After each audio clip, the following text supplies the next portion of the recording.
Hi, welcome to Richard Gabili YouTube channel, and for today's tutorial, I will be teaching you on how to turn on and off reduce white point in display on iPhone X. But first, kindly subscribe to this channel and don't forget to hit the subscribe button and the bell to notify you for the new updates. And let's start. Using your iPhone X, from your home screen first, go to Settings.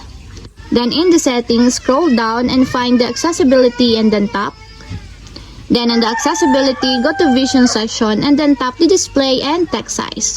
Then in the display and text size, scroll down and then find the reduce white point, and as you will see, there's a switch button located on the side of it. Then all you have to do is just tap it to enable until it becomes green. When the reduce white point is enabled, it reduces the intensity of bright colors. And if you want to disable or turn off, just tap again the switch button just like this. And that's it, we have successfully turned on and off reduce white point in display on iPhone X. If you have a question, kindly comment down below and don't forget to hit the subscribe button and the bell to notify you for the new updates. And thank you for watching!